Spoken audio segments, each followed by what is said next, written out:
كيكة البرتقال بحجم عائلي تستحق التجربة من غير حليب ولا سمنة. السلام عليكم ورحمة الله وبركاته.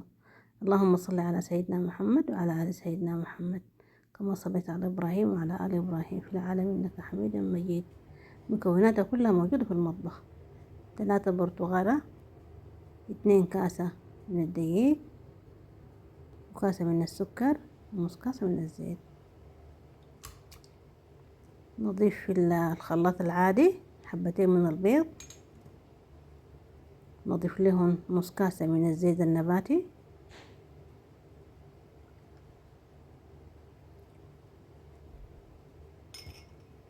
نضيف عليهم ظرفين من الفانيليا اللي هي بمقدار نص ملعقة صغيرة.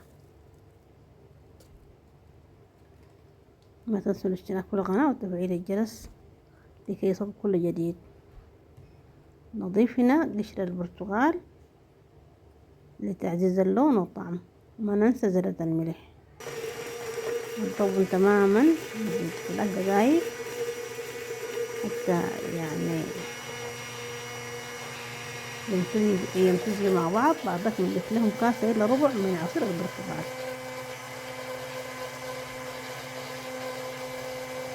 ونواصل في الخلط.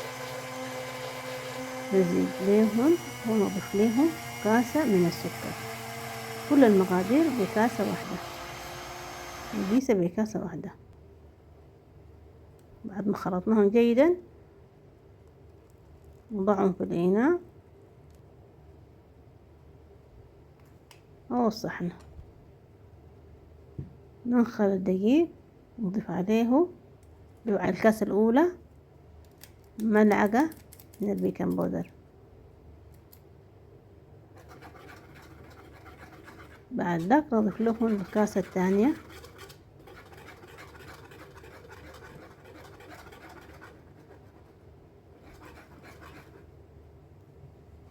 شكرا للمشتركين الجدد، وشرفونا بالاشتراك في القناة.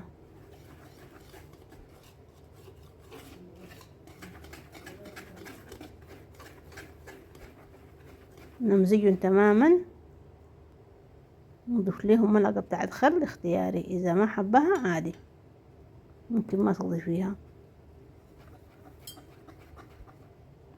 ندهن الصحن أو الصينية بملعقة بتاع الزيت ونصب عليها الخليط. درجة حرارة الفرن 180 من تحت فقط لمدة 40 دقيقة مع المراقبة.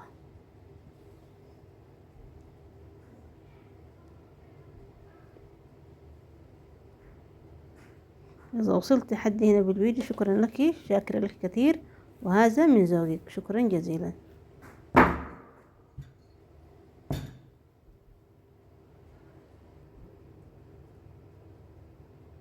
نحرك العجينة،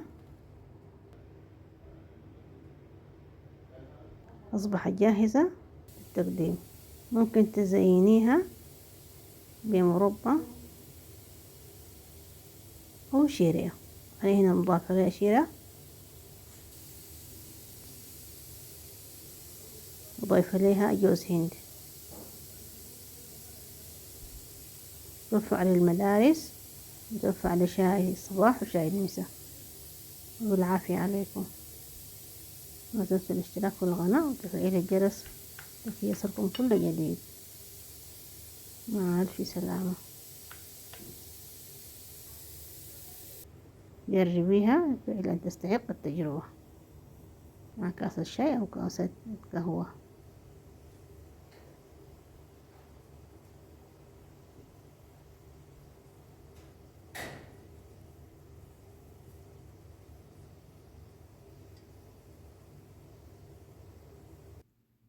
ما تنسوا الصلاة على النبي صلى الله عليه وسلم في كل وقت وفي كل حين.